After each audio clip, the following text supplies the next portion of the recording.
नमस्कार दोस्तों, स्वागत है आपका लॉजिकल एग्रो फार्म पे। साथियों, आज हम आए थे अविका नगर केंद्रीय भेड़ और ऊन अनुसंधान केंद्र है, जहाँ पे भेड़ और ऊन से रिलेटेड काफ़ी सारी एक इवेंट था। उसके अंदर हमें मिले हैं डॉक्टर अशोक सर, जो कि बीकानेर से यहाँ आए थे इस इवेंट को पार्टिसिपेट करने के लिए।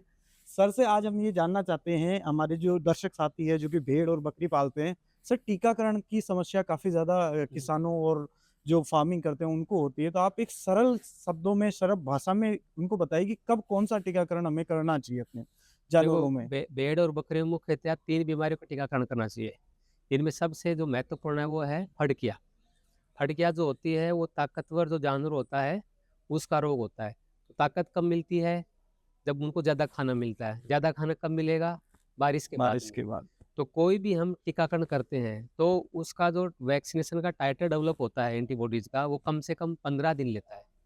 तो हमें बरसात से 15 दिन पहले इसका टीकाकरण करना चाहिए। सामान्यतः राजस्थान के अंदर जो बारिश आती है, वो जुलाई के आसपास आती है, जुलाई फर्स्ट वीक में जुलाई फर्स्ट वीक में। तो हाँ, हमें जून फर्स्ट वीक में इसका टीकाकरण करना चाहिए।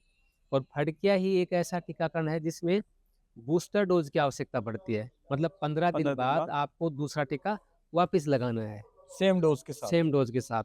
डोज़ जो भी आती है, जो वायल होती है उसके ऊपर लिखा रहता है कि कौन से रूट से देना है और इसकी डोज कितनी है। तो उसका आपको ध्यान रखने की आवश्यकता नहीं है, आप शीशी के ऊपर देख लें, जो वायल है उस पे देखिए, उस पे लिखा हुआ आता है।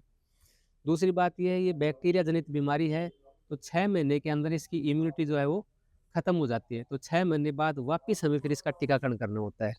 तो हमने जून जुलाई में किया तो फिर हमारा वो फरवरी के आसपास चला जाता है। उसका भी लॉजिक ये रहता है कि फरवरी मार्च के अंदर हार्वेस्टिंग पीरियड रहता है, उसमें भी जानवरों को खाने के लिए ज़्यादा मिलता है। तो उसी प्रकार से इसका भी टीकाकरण हमें बूस्टर डोज के साथ करना है। ठीक है सर। आजकल जितने भी टीकाकरण आ रहे हैं, वो आप बच्चों में दो, प्रेग्नेंट में दो, कोई दिक्कत नहीं है। ऑलरेडी वो सेफ है। सेफ़ है वो, प्रेग्नेंट में भी सेफ़ है, बच्चों में भी सेफ़ है।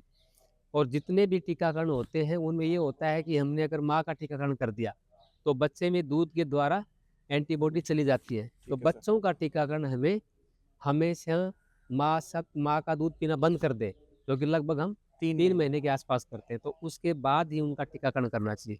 बच्चों में टीकाकरण तीनों करने चाहिए, फड़किया भी करना चाहिए, बिना टाइम को देखे हुए कि ये जून जुलाई है या क्या है। टीकाकरण तो जैसे ही आपने बच्चे 3 को महीना माँ से अलग किया, आपको टीकाकरण करना है।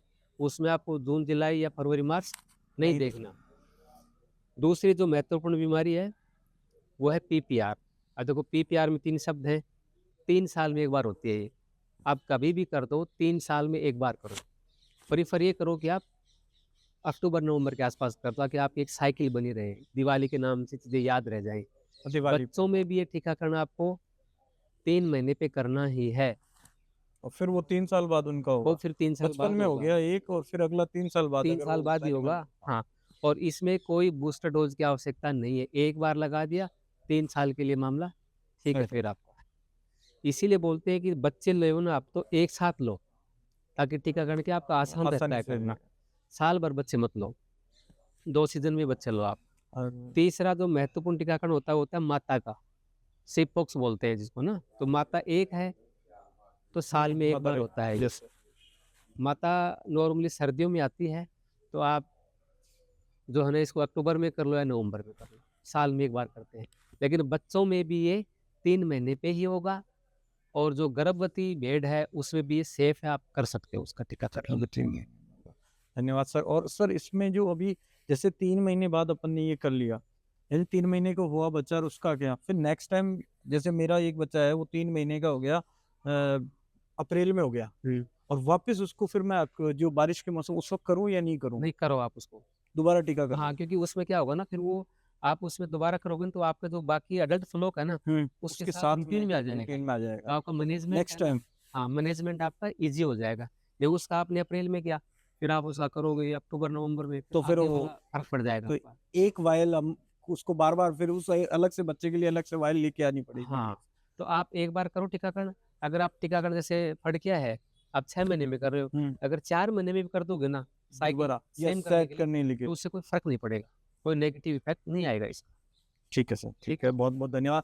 साथियों, आपको और भी अगर भेड़ और बकरी पालन से रिलेटेड कोई भी जानकारी चाहिए, तो लॉजिकल एग्रो फार्म को फ़ॉलो करिए। साथ के साथ बीकानेर में जो भी ट्रेनिंग और जो ट्रेनिंग्स वगैरह प्रोवाइड की जाती है, वहाँ पे अशोक जी सर का एक लेक्चर हमेशा वहाँ पे रहता है। आपको सर प्रैक्टिकल करके दिखाते हैं किस तरीके से अपने को डोज़ देना है, और बहुत ही साधारण तरीके से हमें सारी चीज़ें इन्फॉर्म करके सर सिखाते हैं ऑन फार्म के अंदर भी। धन्यवाद सर, आपने थैंक यू। हमारे चैनल पे आए और आपने हमें बहुत जानकारी thank the. Thank you sir.